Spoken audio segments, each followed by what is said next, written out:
السلام علیکم پیارے ناظرین، امید ہے کہ آپ سب خیر و عافیت سے ہوں گے۔ آج میں آپ کو قاری حنیف ملتانی کا بیان سنانے جا رہا ہوں۔ اس بیان کو آپ مکمل ضرور سنیں۔ چلو شروع کرتے ہیں بیان۔ جزاک اللہ خیر۔ پروردگار عالم نے لقمان علیہ السلام کے قول، انہوں نے جو اپنے بیٹے کو نصیحت وصیت فرمائی، اللہ کو اس پر اتنا پیار آیا کہ قرآن میں ذکر فرما دیا۔ آج ہم اپنی اولاد کو زیادہ سے زیادہ یہ کہیں گے پیسے خراب نہیں کیا کرتے، تنخواہ گھر لایا کرتے ہیں، کمائی گھر لایا کرتے ہیں، ایسا نہ کرو ایسا نہ کرو۔ لقمان علیہ السلام نے اپنی اولاد کو، اپنی نسل کو جو وصیت فرمائی وہ ہماری نصیحتوں سے مختلف ہے۔ ہماری سوچ اور ہے، ان حضرات کی سوچ کچھ اور تھی۔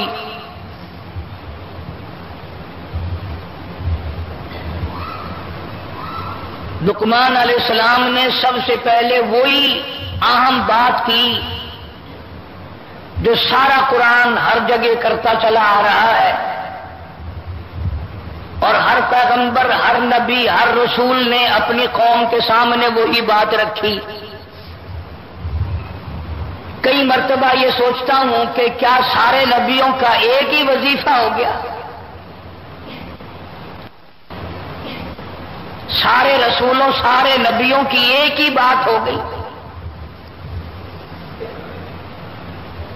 اسی وجہ سے معلوم ہوتا ہے، اسی لیے کہ لا الہ الا اللہ محمد الرسول اللہ، یہ جو لا الہ الا اللہ ہے، اسی کے لیے تو ساری کائنات بنی۔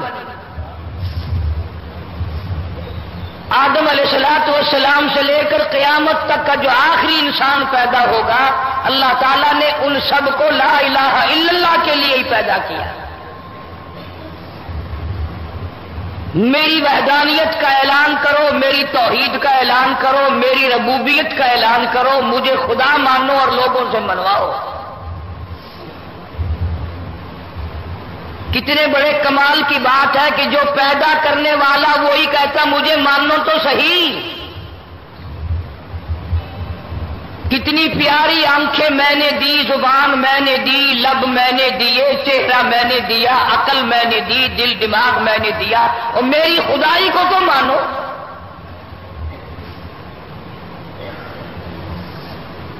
آج لوگ چار پیسے ہوئے نہیں اور خدا کی خدائی دماغ سے نکل جاتی ہے۔ نہ پھر شکر کی توفیق ہوتی ہے، نہ پھر سوچنے کے لیے وقت باقی رہتا ہے۔ وہی ورد اور وہی وظیفہ جو ہر نبی نے اپنے دور میں اپنی قوم کے سامنے دہرایا، لقمان علیہ السلام نے اپنی اولاد کے سامنے دہرایا۔ فرمایا وَلَقَدْ آتَيْنَا لُقْمَانَ الْحِكْمَةَ أَنِ اشْكُرْ لِلَّهِ۔ اللہ پاک فرماتے ہیں میں نے لقمان علیہ السلام کو حکمت دی، دانائی دی، عقل دی، فہم دیا، ادراک دیا، شعور دیا، سمجھ دی۔ ان اشکر للہ ومن یشکر فانما یشکر لنفسی۔ فرمایا جو اللہ تعالیٰ کا شکر ادا کرے گا وہی ہر چیز کو پہچانے گا۔ بڑی بات لقمان علیہ السلام نے وہی فرمائی، اذ قال لابنہ یا بنی لا تشرک باللہ۔ او میرے بیٹے، او میری اولاد، او میرے نور نظر، او میرے لخت جگر، اللہ کی ذات و صفات میں کبھی کسی کو شریک نہ ٹھہرانا۔ یا بنی لا تشرک باللہ۔ اللہ کی ربوبیت میں، پیدائش کے معاملے میں، موت کے معاملے میں، عزت و ذلت کے معاملے میں، تمام چیزوں کا اختیار اسی کو اور کسی کو نہیں۔ تولج اللیل فی النہار وتولج النہار فی اللیل۔ ان رات دل کا چھوٹا بڑا کرنا گھٹانا بڑھانا میرے اختیار میں ہے۔ فرمایا لا تشرک باللہ، اللہ کی ذات میں کسی کو شریک نہ ٹھہرانا۔ اور کتنی بڑی بات فرمائی، ان الشرک لظلم عظیم۔ او میرے بیٹوں، او میری اولاد، شرک سے بڑا ظلم کوئی نہیں، شرک سے بڑا قہر کوئی نہیں، شرک سے بڑا گناہ کوئی نہیں، شرک سے بڑا جرم کوئی نہیں۔ اللہ نے اعلان کر دیا، جس گناہ کو چاہوں گا معاف کر دوں گا، جس خطا کو چاہوں گا معاف کر دوں گا۔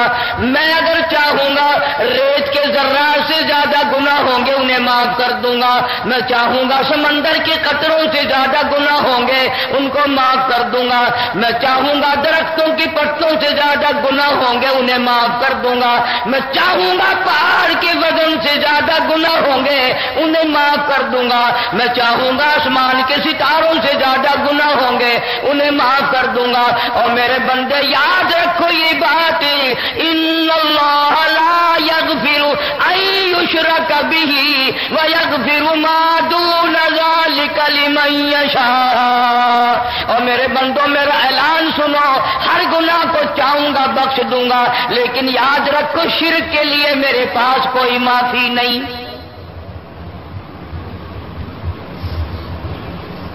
فرمایا ان الشرک لظلم عظیم۔ اور میرے بیٹے شرک بڑا ظلم ہے، شرک بڑا بھاری گناہ ہے، شرک بڑا قہر ہے، ناقابل معافی گناہ ہے۔ فرمایا وَوَصَّيْنَا الْإِنسَانَ بِوَالِدَيْهِ، والدین کا احسان ہر وقت ماننا، وہ دنیا سے چلے جائیں پھر بھی ان کا احسان ماننا۔ ماں باپ کا احسان آدمی کو تا زندگی ماننا چاہیے، تا زندگی ان کو یاد رکھنا چاہیے۔ آج ہماری یہ حالت ہے، آنکھوں کے سامنے ہو پھر بھی قدر نہیں، فوت ہو جائیں تو کبھی نام تک نہیں۔ جیسے اولاد کا حق ہے، بیوی کا حق ہے، زندہ لوگوں کا حق ہے، فوت ہو جانے والے قبروں میں چلے جانے والے ماں باپ کا پھر بھی حق رہتا ہے۔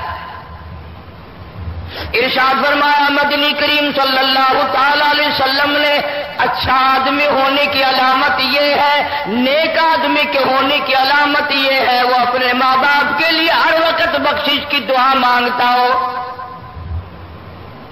اللہ پاک جل شانہ نے ہم سب پر کتنا بڑا کرم فرمایا، ہر نماز کے اخیر میں دعا سکھا دی، دعا مانگو ربنا وتقبل دعا ربنا اغفر لی ولوالدی۔ اللہ فرماتے ہیں سلام پھیرنے سے پہلے اپنی ماں کے لیے مجھ سے بخشش کا سوال کر، اپنے باپ کے لیے مجھ سے بخشش کا سوال کر۔ وہ بے شک قبروں میں ہے، وہ چلے گئے، عرصہ ہو گیا ان کی موت کو، لیکن اللہ پاک فرماتے ہیں تو ان کی اولاد ہے، تو ان کو بیٹا ہے، آج بھی ان کے لیے دعائیں مانگ۔ بیت اللہ میں جائے وہاں بھی دعا مانگ، روز رسول اللہ صلی اللہ علیہ وسلم پہ جائے وہاں بھی دعا مانگ، جہاں نماز پڑھے وہی ماں باپ کے لیے بخشش کی دعا کر۔ فرمایا وَوَصَّيْنَا الْإِنسَانَ بِوَالِدَيْهِ حَمَلَتْهُ أُمُّهُ كُرْهًا وَوَضَعَتْهُ كُرْهًا۔ سبحان اللہ، اللہ پاک فرماتے ہیں تجھے کیا معلوم ہے وہ 9 مہینے جو تجھے پیٹ میں اٹھائے پھری اس نے کتنے دکھ اٹھائے، تو ان باتوں کو کیا جانے، تجھے علم نہیں اس بات کا۔ والدین کے احسان کے بارے میں حضرت لقمان علیہ السلام نے اپنے بیٹے کو نصیحت فرمائی اور فرمایا یا بنی اقم الصلاۃ وامر بالمعروف وانہا عن المنکر۔ اور میرے بیٹے نماز کو قائم کر، نماز کو مضبوطی سے پکڑ، ساری زندگی میں نماز قضا نہ کر، وَأْمُرْ بِالْمَعْرُوفِ نیکیوں کا حکم کرتا رہے، وَانْهَ عَنِ الْمُنْکَرِ برائیوں سے روکتا رہے، اچھائی کو جہاں تک ہو سکے پھیلا، اس کا لوگوں کو حکم کر۔ اب ایک سوال پیدا ہوتا ہے کہ کئی مرتبہ آدمی اگر کسی کو نیکی کے لیے کہتا ہے تو لوگ برا مانتے ہیں، لڑائی کرتے ہیں۔ فرمایا من رأى منکرا فلیغیرہ بیدی، ارشاد فرمایا محمد مدنی صلی اللہ تعالی علیہ وسلم نے لوگوں من رأى منکرا فلیغیرہ بیدی، اگر کوئی برائی تم دیکھو ہاتھ سے مٹا دو، اگر تمہاری طاقت ہو تو اس کو زبردستی ختم کر دو، اس برائی کو مٹا دو۔ وَمَن لَّمْ يَسْتَطِعْ، اگر یہ طاقت نہیں فَبِلِسَانِهِ، زبان سے ضرور کہو یہ برائی نہ کرو۔ برا مانے بھلا مانے، تمہیں چاہیے کہ تم کہہ دو،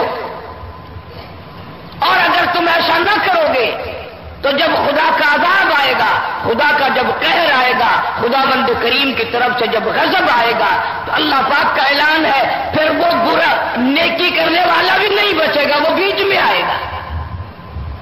اس نے منع کیوں نہیں کیا، وہ رکاوٹ کیوں نہیں کرتا تھا؟ یہی وجہ ہے کہ آج ہم لوگ کرتے، لوگ کہتے ہیں کہ ہمیں کیا لینا، کوئی جس طرح کر رہا ہے وہ کرتا رہے۔ فرمایا یا بنیا کہ مصلا، نماز کو قائم کر، وامر بالمعروف وانہی عن المنکر، برائی سے منع کرتا رہے، نیکیوں کا حکم کرتا رہے۔ فبلسانی، زبان سے منع کر دے، اگر ومن لم یستطع، زبان سے کہنے سے بھی کوئی سر پھوڑتا ہے، سر اتارتا ہے، قتل کرتا ہے۔ فرمایا ومن لم یستطع، اگر یہ بھی طاقت نہیں ہے، فبقلبہ، دل سے تو برا بالکل جان کہ یہ برے لوگ ہیں، بری بات ہے۔ فرمایا وذالک اضعف الایمان، یہ ایمان کا سب سے گھٹیا درجہ ہے۔ ایک آدمی گزر رہا ہے، کنجری کا گانا ہو رہا ہے، کم سے کم دل میں تو یہ جانے کہ یہ لوگ بدماشی میں لگے ہوئے ہیں، بہت ممکن ہے کہ ان کا ایمان پہ خاتمہ بھی نہ ہو، اسے منع کرتا ہوا چلے، کم سے کم دل میں اس کو برا جانے، اور اگر دل سے برا نہیں جانتا تو فرمایا کہ پھر کم رائی کے دانے کے برابر بھی ایمان نہیں ہے۔ کسی قسم کی برائی ہو، نشے کی برائی ہو، حرام خوری کی برائی ہو، کوئی برائی بھی ہو، جو اس کو برا نہیں جانتا، حدیث پاک کا فیصلہ ہے، محمد کریم صلی اللہ علیہ وسلم نے فرما دیا پھر اس کے اندر رتی کے برابر بھی ایمان نہیں ہے۔ اور یہ پتہ اس وقت چلے گا جب موت کا جھٹکا لگے گا ایمان ہے کہ نہیں۔ آج کل تو کوئی پتہ نہیں چلتا، ہر آدمی کہتا ہے بڑا ایماندار میں ہوں، وہ کہتا ہے مجھ سے بڑا ایماندار کوئی نہیں۔ چنانچہ لقمان علیہ السلام نے اپنی اولاد کو طرح طرح کی نصیحت کی، فرمایا یا بنی انہا ان تک مثقال حرب، تمام برائیوں سے منع بھی کرتے رہنا، دل میں فخر تکبر کبھی نہ کرنا۔ ارشاد فرمایا مدنی کریم صلی اللہ تعالی علیہ وسلم نے جس کے اندر تکبر ہوگا، رائی کے دانے کے برابر بھی فخر ہوگا، جنت میں جانا تو درکنار جنت کی ہوا بھی نصیب نہ ہوگی۔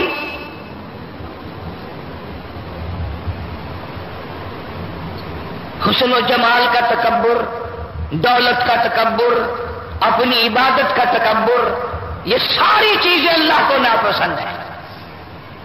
یہی وجہ ہے کہ لقمان علیہ السلام نے اپنی اولاد کو جتنی بھی موٹی موٹی دین کی ساری چیزیں تھیں وہ ساری کی ساری صورت میں موجود ہے۔ یوں فرمایا ایسا نہ کر کہ قیامت کے دن تجھے مصیبتوں کا سامنا کرنا پڑے۔ اور اخیر میں اللہ پاک نے فرما دیا یا ایھا الناس اتقوا ربکم واخشوا یوما لا یجزی والد عن ولدہ ولا مولود هو جاز عن والدہ شیئا، اور لوگوں ڈرو اس وقت سے جب کوئی کسی کے کام نہ آئے، اولاد کام نہ آئے گی، ماں باپ کام نہ آئیں گے ذرہ برابر۔ ایک صحابی نے عرض کیا یا رسول اللہ صلی اللہ علیہ وسلم قیامت کب آئے گی؟ قیامت کب قائم ہوگی؟ فرمایا من مات فقد قام قیامت او کما قال، فرمایا جو مرد جس کی موت آ گئی اس کی قیامت بھی آ گئی، جس کی موت آ گئی سمجھو اس کی قیامت بھی آ گئی۔ مختلف سوالات کیا کرتے تھے صحابہ اکرام۔ ایک صحابی نے سوال کیا یا رسول اللہ قیامت کب آئے گی؟ جلال آ گیا کالی کملی والے صلی اللہ علیہ وسلم کو، فرمایا قیامت پوچھ رہے ہو، کیا تیاری کر رکھی ہے قیامت کی؟ جو انتظار ہو رہا ہے قیامت کا، کیا تیاری کر رکھی ہے؟ اب نبی کے جلال کو صحابہ سمجھتے تھے نا، اور کون سمجھ سکتا ہے؟ فوراً عرض کیا صحابی نے یا رسول اللہ میرے پاس اللہ اور اس کے رسول کا نام ہے قیامت کے لیے، اور میرے پاس کچھ نہیں ہے۔ اللہ کی محبت ہے، اس کے پیغمبر کی محبت ہے، میرے پاس قیامت کا یہ سامان ہے۔ حضور اکرم صلی اللہ علیہ وسلم نے مسکرا دیا۔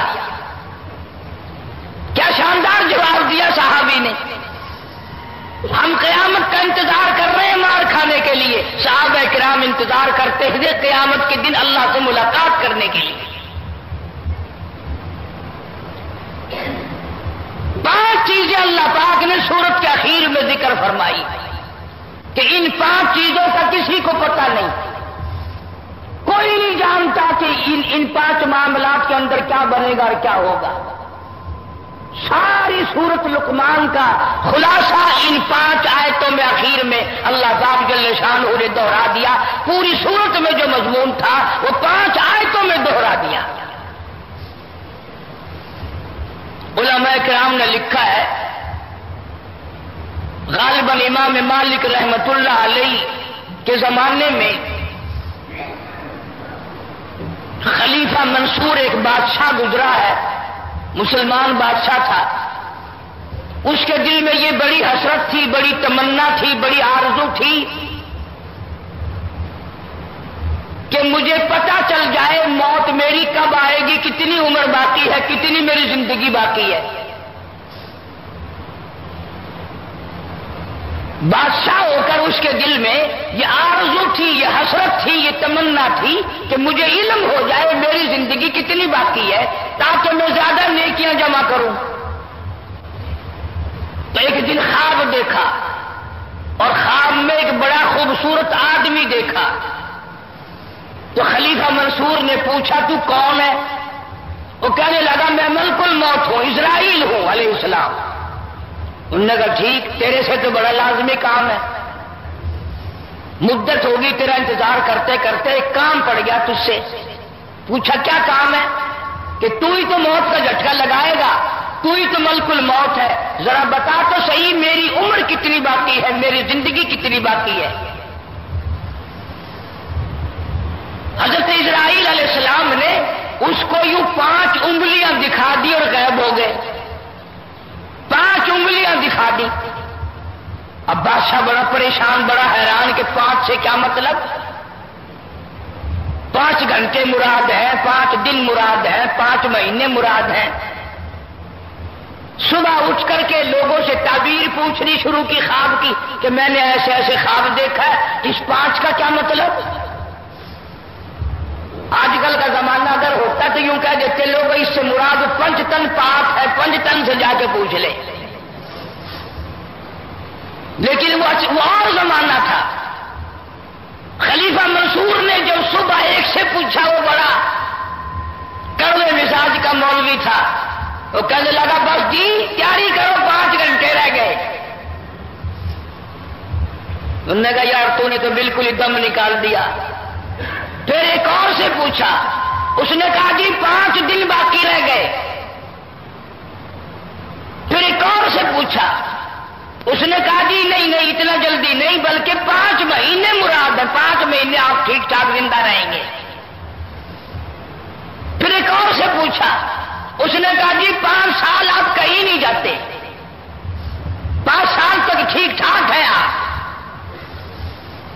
پوچھتا پوچھتا پھر یہ جو سرکاری مولوی ہوتے ہیں نا، ان کی حیثیت کچھ اور ہوا کرتی ہے، وہ بادشاہوں کو خوش رکھتے ہیں، جبھی تو بادشاہوں سے دولت مارتے ہیں۔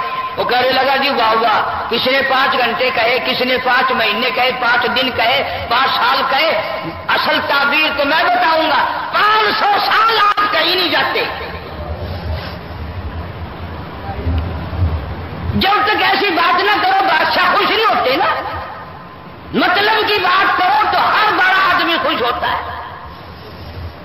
یہ جتنے بڑے بڑے دولت مند افسر، یہ بڑے بڑے امیر لوگ ہوتے ہیں نا، اگر ان کے سامنے بیٹھ کے شریعت کی بات کرو، قرآن کی بات کرو، ایسے سنیں گے جیسے پتھر سن رہا ہو، ہاں نہ کچھ نہیں کریں گے۔ اور جب ان کے مطلب کی بات کرو گے یوں انگڑائی لے گا جیسے جنگل میں شیر انگڑائی لیتا ہے۔ ہاں کیا فرما رہے تھے آپ؟ جو مطلب کی بات ہوگی وہ سنائی دے جائے گی، قرآن کی بات نہیں سنے گا، نبی پاک صلی اللہ علیہ وسلم کے فرمان کی بات نہیں سنے گا۔ اور جس نے 500 سال کا نام لیا نا، بادشاہ بڑا خوش ہوا، انہوں نے کہا لو جی 500 سال کی گارنٹی مل گئی، بڑی دیر میں آئیں گے 500 سال، اتنا مزے کریں پھر دیکھی جائے گی جو کچھ ہوگی۔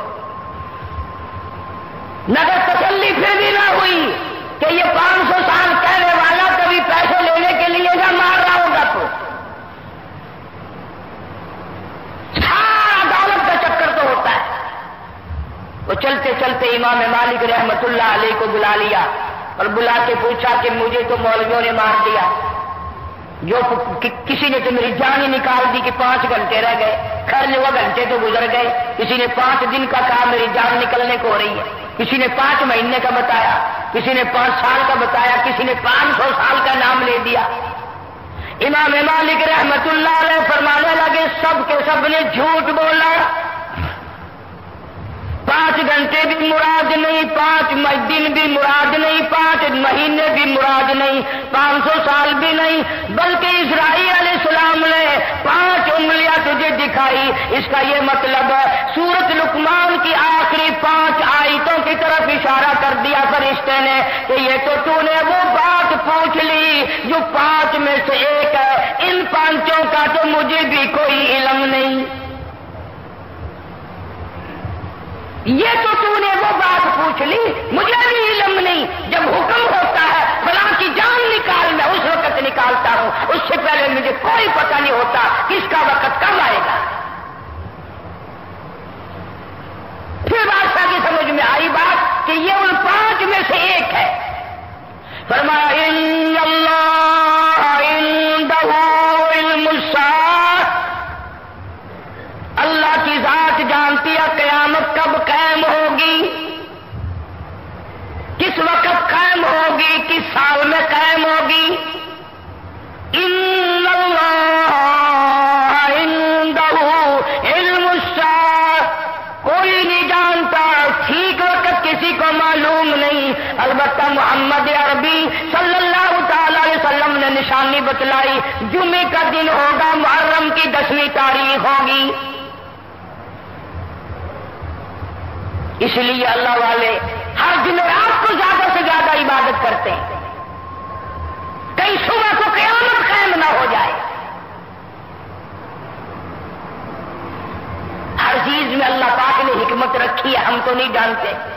اب جمعے کی جو عید بنی، مولویوں کے بھی ذمہ عذاب آ گیا، پڑھنے کے ذمہ عذاب آ گیا کہ عید بھی پڑھو جمعہ بھی پڑھو، لیکن حدیث پاک میں آتا ہے کہ جب ایسا ہو جائے تو یوں سمجھو خصوصی طور پر بخشش کا دن ہے۔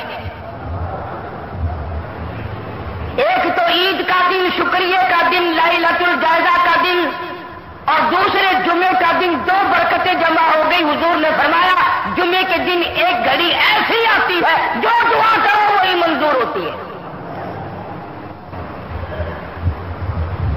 کوئی کہتا جی 2 خطبے اکٹھے ہو گئے، بادشاہ کے لیے ٹھیک نہیں، بھلے بادشاہ کو پھانسی آ رہی ہے، بادشاہ کا کیا بگڑ رہا ہے؟ کام تو کرنا ہم نے، یوں بولنا ہمیں تکلیف ہوتی ہے کہ ابھی عید پڑھ کے گئے تھے پھر جمعے کے لیے چلو بھائی، تکلیف تو ہمیں ہو رہی ہے۔ ارشاد فرمایا مدنی کریم صلی اللہ تعالی علیہ وسلم نے جب ایسا وقت آئے کہ عید الفطر ہونا چاہتا ہے، فرمایا ان اللہ عنده علم الساعۃ، قیامت کا ٹھیک وقت کوئی نہیں جانتا۔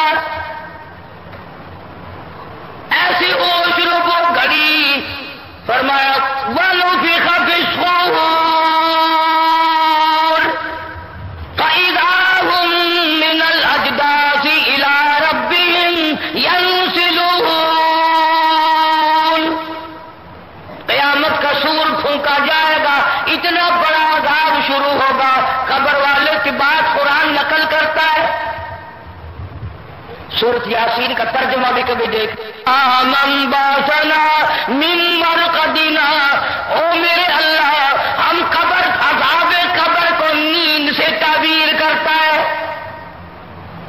سمجھو ترجمہ، قیامت کا عذاب دیکھ کر عذاب قبر نیند یاد آیا.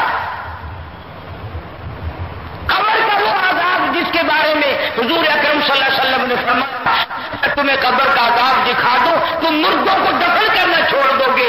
قیامت کے عذاب کو دیکھ کر مردے قبر کے عذاب کو نیند بتا رہے ہیں. قالوا یا ویلنا من باسنا من مرقدنا، ابھی ہم سو رہے تھے، کس نے ہم کو نیند سے جگا دیا. جواب ملے گا ھذا ما وعد الرحمن وصدق المرسلون. یہ وہی وعدہ آ گیا، وہی قیامت آ گئی جس کا تم سے نبیوں نے وعدہ کیا، جس کا قرآن میں تم سے وعدہ کیا گیا تھا. تو ان 5 چیزوں میں سے ایک تو یہ چیز آ گئی کہ قیامت کا ٹھیک وقت کسی کو علم میں نہیں تھی. اور فرمایا وَيُنَزِّلُ الْغَيْثَ، کوئی نہیں جانتا بارش کس وقت ہوگی، کہاں ہوگی، کتنی ہوگی. وَيَعْلَمُ مَا فِي الْأَرْحَامِ، کسی کو پتا نہیں عورت کے پیٹ میں لڑکا ہے کہ لڑکی ہے، کوئی نہیں جانتا. فرمایا وَمَا تَدْرِي نَفْسٌ مَاذَا تَكْسِبُ غَدًا، کسی کے علم میں نہیں کل کیا بنے گی، کل میری ساتھ کیا ہو جائے گا، کل کیا مصیبت پیش آئے گی، کل کیا اچھائی پیش آئے گی، کوئی نہیں جانتا. اگر یوں علم ہو تو ایکسیڈنٹ سے بچنے کے لیے اس راستے سے بندہ جاوے ہی نہ. اگر یوں علم ہو ملک چھوڑ کر چلا جائے، ادھر سے ادھر آدمی ہو جائے، کسی کو پتہ چل ہی نہیں سکتا. وما تدری ملک چھوڑ کر چلا جائے، ادھر سے ادھر آدمی ہو جائے، کسی کو پتہ چل ہی نہیں سکتا. وما تدری نفس ماذا تکسب غدا، کسی کے علم میں نہیں شام کو کیا ہوگا، صبح کیا ہوگا. فرمایا وما تدری نفس بأي أرض تموت، کوئی نہیں جانتا موت کس جگہ پہ آئے گی. کسے معلوم ہے سمندر میں آئے گی، خشکی میں آئے گی، ہوائی جہاز میں آئے گی، یا زمین پہ آئے گی، آپریشن روم میں موت آئے گی، یا تڑپ تڑپ کر سڑک پہ ایکسیڈنٹ میں موت آئے گی، یا بیوی بچوں کے سامنے تڑپ تڑپ کے مرنا پڑے گا. بنگلہ دیکھتے ہوئے موت آئے گی، یا کوٹھی کو دیکھتے ہوئے موت آئے گی، یا خداوند کریم کا قرآن دیکھتے ہوئے موت آئے گی، کلمہ پڑھتے ہوئے موت آئے گی، یا شراب پیتے ہوئے موت آئے گی. اللہ کی ذات جانتی ہے. فرمایا وما تدری نفس بأي أرض تموت، اسی لیے حکم ہے کہ چلتے پھرتے اٹھتے بیٹھتے لا الہ الا اللہ محمد رسول اللہ کی عادت بناؤ، مزاج بناؤ، طبیعت بناؤ، تاکہ دم نکلتے وقت بغیر سوچے منہ سے کلمہ نکل جائے.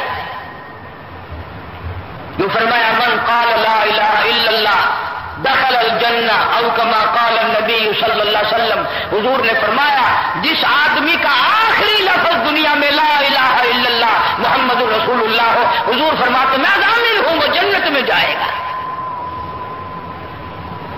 تب بد نصیب لوگ ہم ہیں، گالیاں منہ سے نکلتے ہوئے موت آ رہی ہیں، گیت گاتے ہوئے موت آ رہی ہے، پتہ نہیں دنیا کی کیا کیا گپیں کرتے ہوئے موت آ رہی ہے، بے ہوشی میں موت آ رہی ہے، کلمہ نصیب نہیں. فرمایا ان اللہ علیم خبیر، ان ساری چیزوں کے جاننے والا میں ہوں، میرے سوا کوئی نہیں. کیوں؟ اس لیے قیامت کے دن بھی میرا اعلان ہوگا لمن الملک اليوم، ہے کوئی بادشاہ آج دم مارنے والا؟ کون حکمراں ہے؟ آؤ سامنے بادشاہ کہاں گئے؟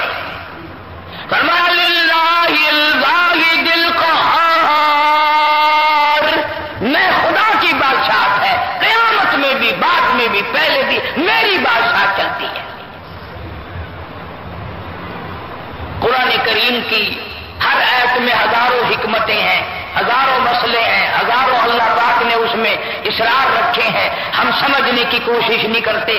قرآن کا ترجمہ تو کیا سمجھیں گے، ہم پڑھنے کی کوشش نہیں کرتے۔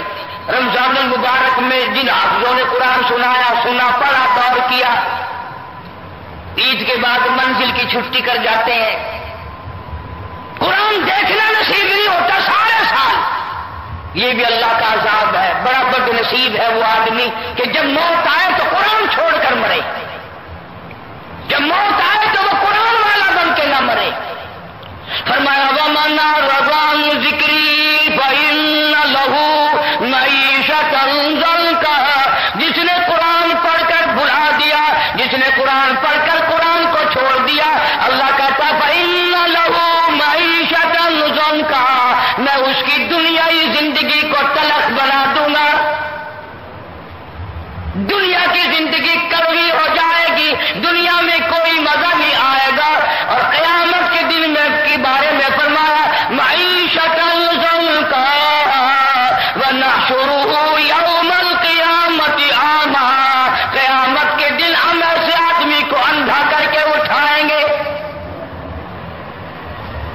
عادت ہے نا، رمضان میں نازل پڑھنے والے بھی پڑھتے ہیں، حفظ پڑھنے والے بھی پڑھتے ہیں، جس کو 2-4 صورتیں یاد ہیں وہ بھی پڑھتے ہیں، اور عید کے بعد پھر قرآن کو چھوڑ دیتے ہیں، نماز کو چھوڑ دیتے ہیں۔ تو اللہ نے فرمایا اصل تو میں اس کی دنیاوی زندگی کو تلخ بنا دوں گا، ورنہ قیامت میں اسے اندھا کر کے اٹھاؤں گا۔ پھر فرمایا قیامت میں وہ روے گا، پچھتاوے گا، ٹھوکریں کھائے گا، ٹکرے کھائے گا، اور کہے گا قال رب لم حشرتنی اعمیٰ وقد كنت بصیرا، الہی میں دنیا میں دیکھنے والا تھا، آج یہ ٹھوکریں کیسی، آج یہ ٹکریں کیسی، آج یہ پریشانیاں کیسی۔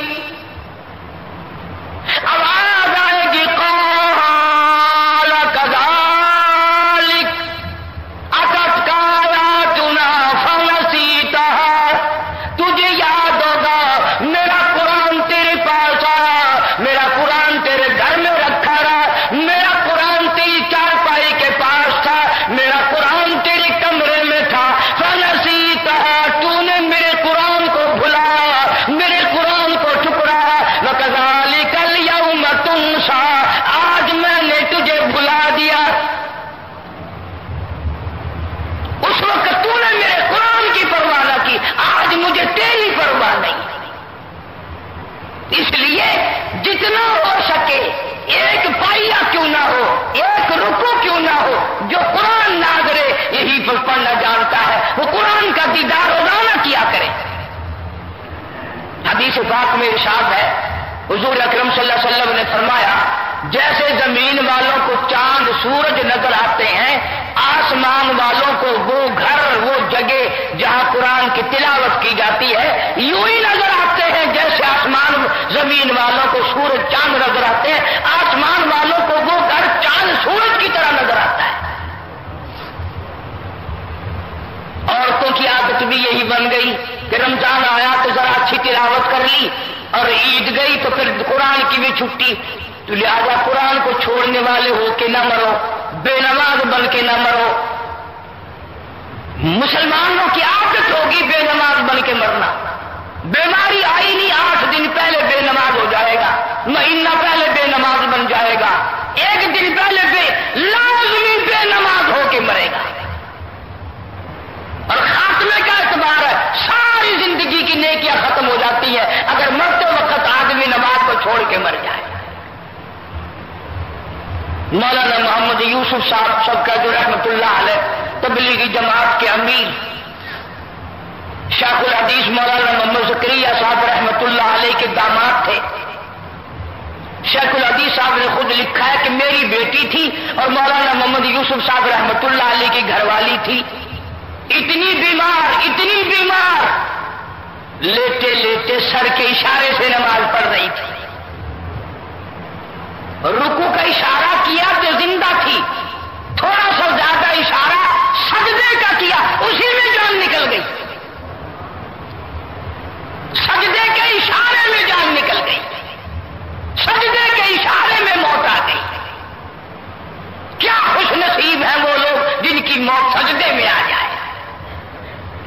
خوش نصیب ہے وہ آدمی جس کی موت قرآن پڑھتے ہوئے درود پاک پڑھتے ہوئے موت آ جائے۔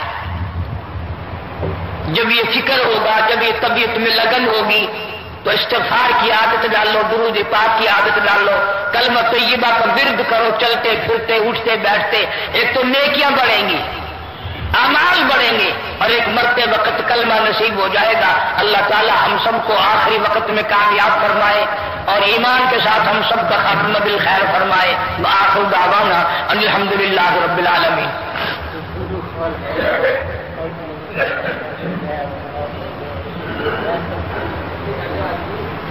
اللہم صلی وسلم علیہ، اللہم صلی وسلم وبارک علی سیدنا و مولانا محمد وعلی آل سیدنا، اللہم صلی وسلم وبارک علی سیدنا و مولانا محمد وعلی آل سیدنا و مولانا محمد وبارک وسلم وصلی علیہ۔ یا اللہ رمضان قرآن کے صدقے میں ہم سب کو معافی عطا فرما۔ یا اللہ جمعہ اور عید کی اکٹھے ہے مولا، ہم تیرے دروازے پہ سب فقیر ہاتھ پھیلائے بیٹھے، یا اللہ سب کو معافی عطا فرما، سب بیماروں کو شفا عطا فرما، سب کے دکھ دردوں کو دور فرما، سب کی پریشانیوں کو دور فرما۔ حاجی صاحب بتا رہے ہیں کوئی ساتھی بندو خاں ایکسیڈنٹ میں فوت ہو گیا، اللہ تعالیٰ مرحوم کی مغفرت فرمائے۔ جتنے بھی دنیا سے قبروں میں چلے گئے یا اللہ سب کی مغفرت فرما دے۔ کچھ لوگ کاروبار کے لیے سب کو کہتے ہیں اللہ تعالیٰ سب کے کاروبار میں برکت دے، روزی رزق میں برکت عطا فرما، کسی کو کسی کا محتاج نہ بنا، اپنے ہی دروازے سے ہم سب فقیروں کی جھولیاں بھر دے۔ مولا کریم موت کا معاملہ آسان فرما، قبر حشر کا معاملہ آسان فرما۔ یا اللہ سارے پاکستان پہ کرم فرما، ہندوستان، کشمیر، قبرص، فلسطین کے مسلمانوں پر رحم اور فضل فرما۔ یا اللہ کافر بہت سرکشی کر رہے ہیں، کفر کو ذلیل و خوار کر دے، مسلمانوں کی غیب سے نصرت اور اعانت فرما، تمام عالم کے مسلمانوں کی جان مال عزت آبرو اور ایمان کی حفاظت فرما، کلمے اور ایمان والی موت عطا فرما۔ ہم سب کو، ہماری اولاد کو نماز قرآن کا شوق عطا فرما، ہمارے گھروں کو نماز اور قرآن سے آباد فرما۔ یا اللہ ہمارے گھروں میں خیر و برکت عطا فرما، ہماری اولاد کو نیک صالح بنا، بے اولاد کو اولاد عطا فرما۔ یا اللہ جن کے لیے خرچے کی تنگی ہے اپنے فضل و کرم سے اپنے خزانے سے وسعت عطا فرما۔ یا اللہ پوری دنیا کے مسلمانوں پہ کرم فرما، جتنے عمرے کے لیے گئے ہوئے ہیں، حج کے لیے جا رہے ہیں، اللہ تعالیٰ سب کا قبول فرما، ان کی دعاؤں میں ہمارا بھی حصہ عطا فرما۔ ربنا آتنا فی الدنیا حسنۃ وفی الآخرۃ حسنۃ وقنا عذاب النار۔ دور کے نزدیک کے جتنے میرے مدرسے کے خدمت گزار ہیں اللہ تعالیٰ مال و جان میں کروڑوں گنا خیر و برکت عطا فرما۔ یا اللہ جو بیمار ہیں اللہ پاک ان کو شفا کاملہ عاجلہ مستمر عطا فرما، دور کے ہوں نزدیک کے ہوں، اسپتالوں میں ہوں گھروں میں ہوں، یا اللہ سب کی بگڑی بنا دے، سب کی پریشانیوں کو دور فرما، مشکلوں کو آسان فرما۔ جیسا کہ میں نے عید کے خطبے کے بعد بھی دعا کے لیے کہا تھا، ایک عزیزہ لڑکی سندھ میں ہے، فالج کی تکلیف کی اطلاع ملی، اللہ تعالیٰ شفا کاملہ عاجلہ مستمر عطا فرما۔ یا اللہ پریشان حال کی پریشانیوں کو دور فرما، مصیبت زدہ کی مصیبت کو دور فرما۔ مولا ہم سب کو توبہ کی توفیق عطا فرما، استغفار کی توفیق عطا فرما، کلمے اور ایمان والی موت عطا فرما۔ ربنا تقبل منا انک انت السمیع العلیم وتب علینا انک انت التواب الرحیم۔ صلی اللہ علی حبیبہ محمد وآلہ وصحبہ اجمعین۔